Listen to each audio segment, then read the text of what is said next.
One of the ways that libraries, and specifically our library, continues to grow physically through our collections is special collections, because we don't have a historical space within Las Vegas that's responsible for documenting the region.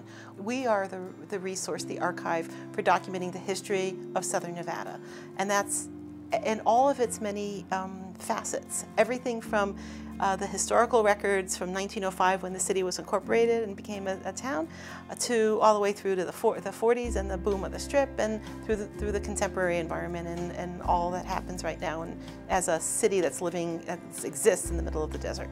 So as we bring in materials, these are boxes and boxes and boxes that document anything from a corporate archive from a casino to, as I mentioned, 2,000 boxes of Oscar Goodman's legal career when he was an attorney for the mob. So they would have to bring it into the building and then basically bring it upstairs to their special collections, and as you will see,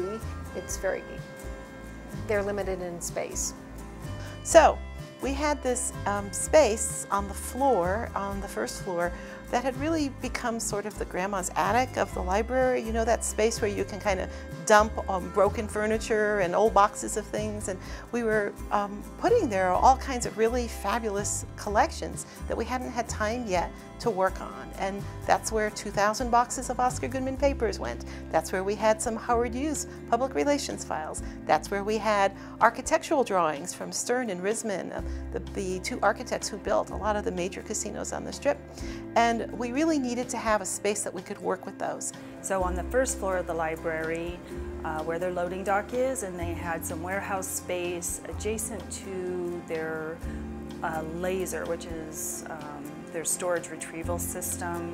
But they have some additional floor space, and we recreated an intake area for special collections with shelving and some workstations, computer stations, so that their staff would be comfortable to sort of work on these huge collections that get dropped off to them.